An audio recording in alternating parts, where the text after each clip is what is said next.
Today I'll be talking about chronic post-surgical pain, a major public health problem that has managed to remain under the radar for far too long.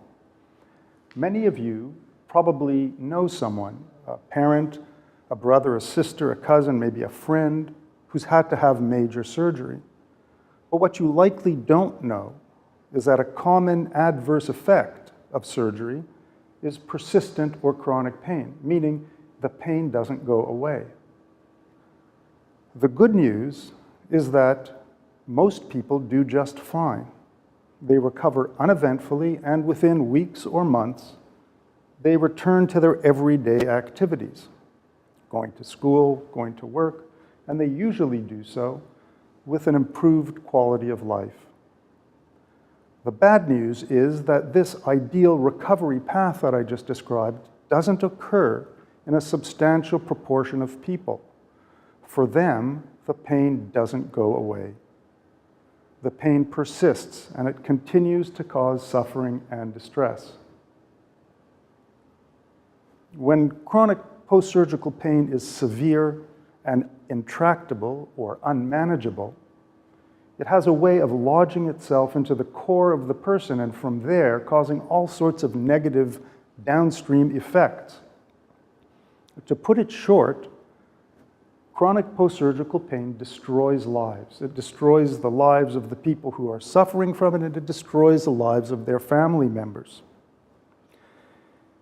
It leads to job loss. It leads to marital problems, to family problems, to anxiety, to worry, to depression, and even to suicide.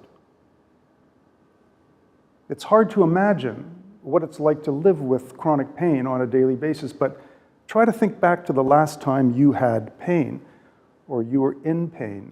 Maybe you had a migraine, or maybe you had some other kind of headache, or a sports injury, or a bruise. Think back to how it affected you, how it influenced your thoughts and your feelings and the things you did. Did it interfere with your ability to think clearly? Did it interfere with your ability to enjoy yourself? Did you cancel plans with family or friends because the pain was too bad? Did you lock yourself away into your room until the pain went away? But now imagine that the pain doesn't go away because it's chronic. Well, this is what it's like for people who have chronic post-surgical pain. Wherever they go, the pain is with them day in and day out. And whatever they think, whatever they do, they're influenced by the pain. This slide here shows a picture, a drawing, from the diary of a famous Mexican painter by the name of Frida Kahlo. Frida Kahlo had a life full of pain, beginning as a teenager when she was on a bus and a tram car or a streetcar hit the bus. A metal rod penetrated her pelvis. It went right through her. She had months of surgery. She had a lifetime of surgical procedures to her back and other parts of her body. And she ended up having a lower limb amputation later in life. And the caption here, which is somewhat carefree and optimistic and even transcendent, reads, "Feet, what do I need them for if I have wings to fly?" But if you read her diary, and I'm going to present what she wrote, you can see how much she was truly affected by the pain. Here's what she said. "They amputated my legs 6 months ago. They have given me centuries of torture, and at moments I almost lost my reason. I keep on wanting to kill myself. Never in my life have I suffered more. I will wait a little while." A few months later, she took her own life by ingesting an overdose of the morphine that she'd been given to control the pain. And the last entry in her diary is this: "I hope the exit is joyful, and I hope never to come back, Frida." This is one example of how devastating chronic post-surgical pain can be. Well, how big a problem is it? The literature shows that between 5 and 10% of people who undergo major surgery develop moderate to severe pain 1 year later.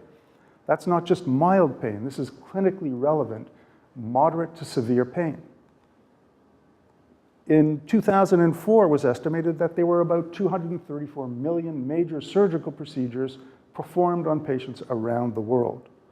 Now, if we multiply that 5 to 10% times the 234 million to get what is the incidence of moderate to severe pain, you can see between about 12 million and 23 million new cases each year. And because the pain is persistent or chronic, meaning it doesn't go away, the numbers are cumulative. So the 12 million to 24 this year are added to the 12 to 24 million from last year and the year before, and so on and so on. Now, the biggest tragedy is that children aren't spared.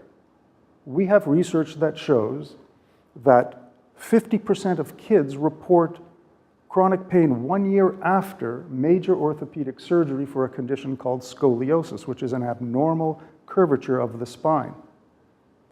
And 22% report the pain as moderate to severe in intensity. It would be helpful, useful, if somehow we could identify in advance who's going to develop chronic post-surgical pain and who isn't. And my students and colleagues and I are working on this very issue of trying to identify what we call risk factors for chronic post-surgical pain. And they fall into a few categories. So one is surgery. Some surgical procedures have a higher incidence, like amputation, like chest surgery, like total knee replacements, largely because they involve some sort of nerve damage during surgery. Other risk factors are emotional or psychological. So if you're highly depressed, or if you have a history of high anxiety, or if you worry a lot about pain, something we call pain catastrophizing, you're at a higher risk of developing pain in the long term. But the one factor that has most often been shown to predict chronic pain is pain itself. Pain predicts pain. And a good example of this is from the study that I just mentioned earlier about these kids, where children who had high pain 2 weeks after surgery were 2.5 times more likely to go on to develop clinically significant pain 1 year later than were kids who had less intense pain. In the 1 or so minute that remains, I'd like to give you an idea of what we're trying to do to help.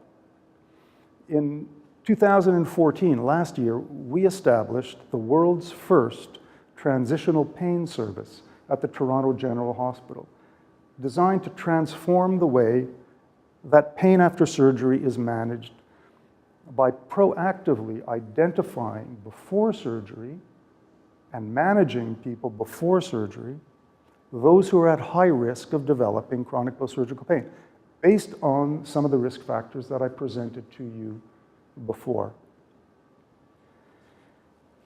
The transitional pain service is multidisciplinary. That means there are many different disciplines who are working. So for example, we have anesthesiologists who are specially trained in acute and chronic pain management. We have clinical psychologists and clinical psychology grad students, surgeons, nurse practitioners, physical therapists, a family physician, an exercise physiologist as well. In the past year, we've seen about 200 patients with promising results. The next step is to evaluate the service more scientifically using a randomized controlled design to see whether this new transformative service brings us closer to our goal of abolishing chronic post-surgical pain. We can't afford to lose any more Fridas. Thank you for your attention.